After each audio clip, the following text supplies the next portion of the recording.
Welcome to Raising the Bar, the podcast that pulls back the curtain on the country's most successful leaders and how they elevate their business and their teams. Please welcome our host, Alison DePauli.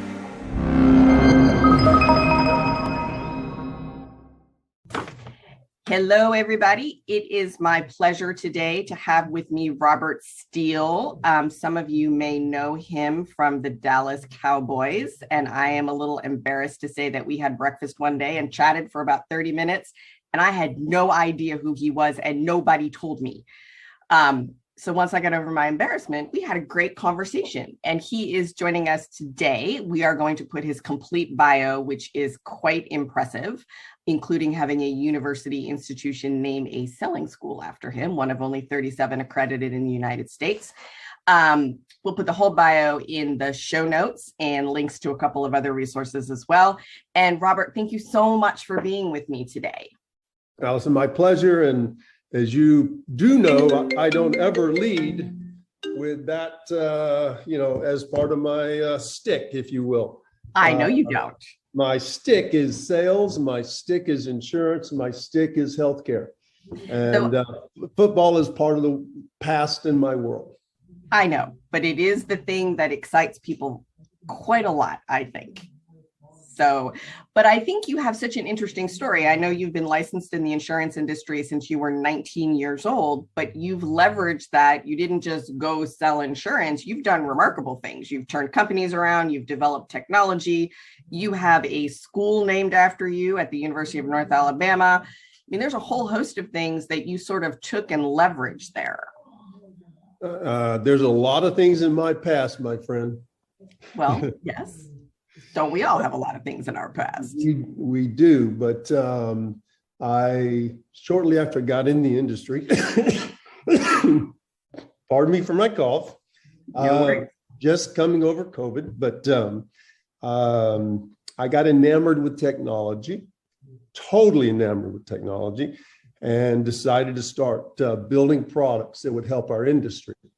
The first product I built was a Section 125 platform, which was the first Section 125 platform in the country back in 1983 when the use it, lose it rules were first put in place. And I designed the platform, launched it, ultimately gave that company to my sister, and she still runs it to this day. That's a very nice brother.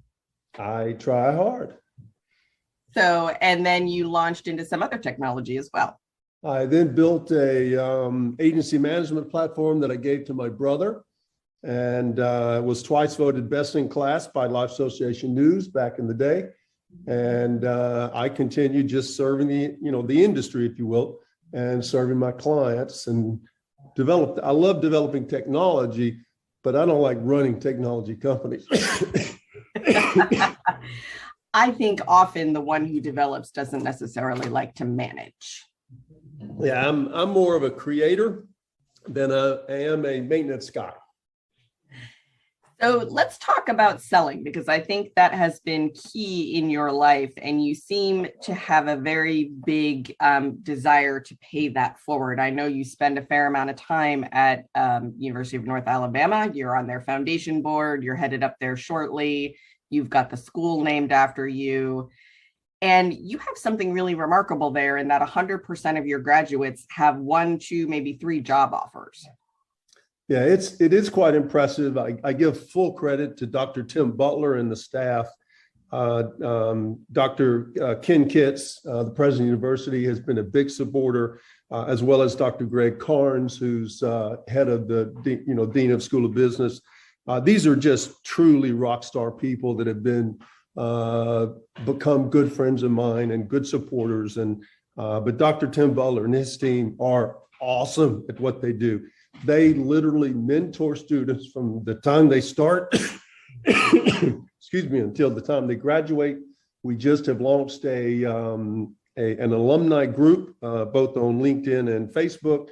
And it's amazing, the dynamic, the creative, the capability of these students that just blow me away all the time. And again, we have 125-30 students. 25 graduate each year, 100% of them are placed at big name companies across the country. Do they land in a pretty diverse set of industries, or are they all headed to the very sexy high tech? All over the board. Excuse me. Every kind of company under the sun, literally. High tech, high touch, trailers. There is some, they're all over the board. It's really cool. That's exciting. And you do some mentoring there as well, correct? I do. I not only spend time with the students, but I spend time with some of the graduates. I've got probably one of my better friends who's become a friend as a result of the Steele Center. And a company that's going to be at a recruiting fair this next week. This next month. Excuse me. Is Jasper Engines. And so Darren Dameron's a good buddy of mine, graduate of the university, and a big supporter of the Steele Center. I know that my perspective is that sales skills are pretty fundamental to life. If you want to get anything, you have to convince somebody or offer somebody to help you accomplish what it is that you want to accomplish. I think you believe the same. I do. Most of our audiences are privately held business owners and sometimes second and third generation. And that can be a challenge in terms of growing and developing a business to the next level. What do you think about that? I personally believe that the CEO should be the best salesperson in the company. I also personally believe that every single person in the company is in sales. And I also believe that one of the biggest ways to ruin a business is for your people not to truly understand that. I liken it to a cashier at a grocery store. A cashier at a grocery store, a family could be coming in spending $400 or $500 a week or a month on groceries, correct? Yep. And one cashier could be having a bad day who makes $15 an hour and could run off $6,000 of money. Mm-hmm. And the profit margin on a grocery store is not that great. And therefore, we are all in sales. We need to all understand that. And if you want to be a partner in a law firm, if you want to be a partner in an accounting firm, a partner at any firm, you need to have the sales skills to take you to the next level. I think you need to have some grit as well. How do they relate? Well, grit, great analogy. Grit is the ability to be turned down time and time and time again and get back up and say, hey, that was fun. I'm going to go do this again. That's grit. Is that not grit? Well, yeah, that's grit. When people tell you they don't like you, they don't want to do business with you. I have been turned down more times than I can say grace over. However, I get up in the next morning and I keep doing that. I keep going at it. And can you teach grit? Yes, you can actually. You can teach resilience. You can teach tenacity. You can teach stick-to-itiveness. All those things. I promise you, I am the least likeliest salesperson you would ever meet. No, that would be me. If you had met me when I was 19 years old, I promise. However, when I got out of football, I decided that I was going to become as good at my craft at sports as my craft in sales. And I read every book, attended every seminar, every class, everything, because I wanted to be the best at my trade. Do you find that the best salespeople are lifelong learners? 100%. When you're green, you're growing. When you're ripe, you're rotting. John Savage, 1983. Well, all right. I didn't know that. So how do you teach grit? Just keep knocking somebody over? You have to get people comfortable with a no. There's a whole bunch of different ways to do this, but I like no's, to be quite candid, because No's are really the one step closer to a yes in many cases. And most cases, the no is because I didn't do my job. I have to be good at asking fact-finding and feeling-finding questions. If I don't do my job, I'm not doing the job that my prospect is actually looking for. If I'm not... Sorry, go ahead.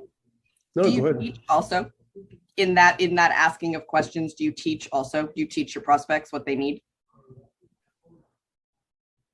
The way I ask questions, excuse me, is I want the prospect to basically come clean with where their head is, number one, where their heart is, number two, and ultimately where the money is, not for me, the money that is important to them. And if I can do those three things, then I will ultimately get a client for life. Everything I've ever done has been about earning the trust, the respect. And everybody says, if you like somebody, you trust somebody, you'll do business with somebody. My world is, I want to let them understand excuse me, that my world is all about putting truly your interest ahead of my own, putting your company's interest ahead of my own, and also knowing and understanding that if you're going to buy $1 million product from me, you're putting your job on the line. Therefore, I better put my job on the line. I think a lot of salespeople, at least in our industry, don't realize that. And big changes can really blow back and hurt somebody if they don't go well. And I think managing expectations about how change goes or how change happens is important. I think sometimes as a salesperson, your role is almost more of a change manager sometimes, and understanding that skill set. So I've closed 10 and 20 and 50 and $100 million deals. And at the end of the day, I've had operations guys and gals go, okay, hotshot sales guy, sales done, are you on to your next deal? I said, no, I'm here until the client is happy. And I will stay until literally every I has been dotted, every T has been crossed, because until that is done, the client still hasn't truly accepted what we agreed to. How do you manage projects over time like that? Like for our clients, we take them from the current state of health insurance, which is a little crazy, as you know, to the place of predictability and control. And there's a lot of change there. And, forcing that doesn't work well. You have to lead it, but it doesn't work well. What is your best advice for those situations? Well, at the end of the day,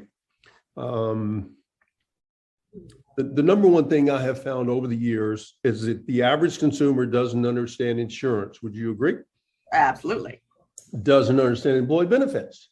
Absolutely. Doesn't understand healthcare. Well, absolutely.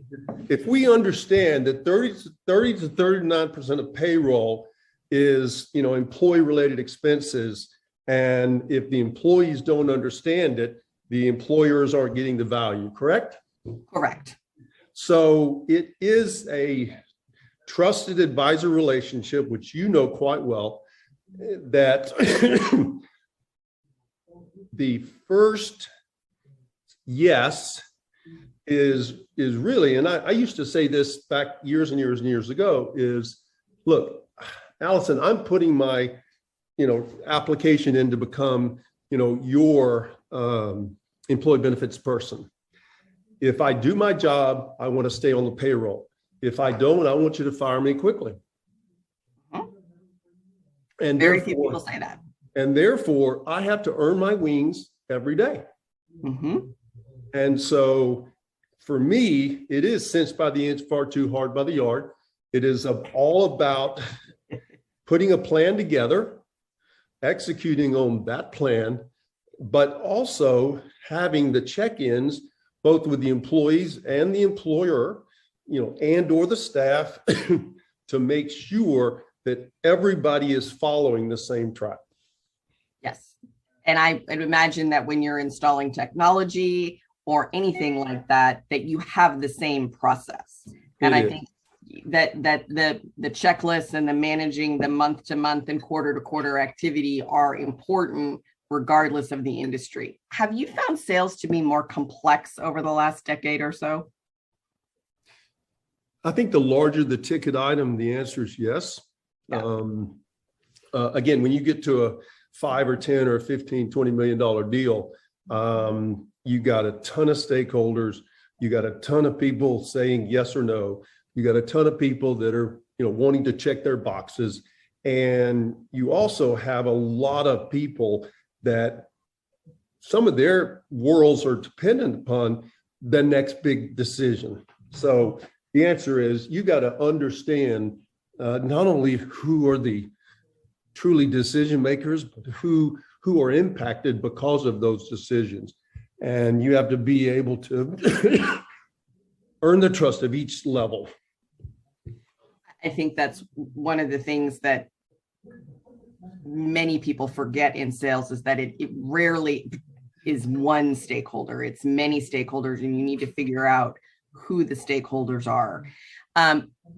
Do you have any advice for people who are the second generation or the third generation leader of a business that may understand the business, but may not have come from a sales world? The one thing that I will say, and you will probably laugh when you hear me say this, but don't screw it up. I have a client that's in the car dealership business, and they've just passed to the third generation, and they're all like, y'all don't screw it up. Yep. And they're doing great. But they are one of the organizations I've seen that spends a lot of time training the third generation. The second generation generally screws it up. The third generation basically just rides off in the sunset. That's the problem. So I'm actually third generation. My father, my grandfather were in the insurance and benefits business as well. That I didn't know. And so Steele Financial was actually founded in 1952. Wow. And so I renamed it, it used to be called Steele Agency, and I renamed it Steele Financial Group in 1984. So you're the third. Seems to be doing all right. We pay our bills.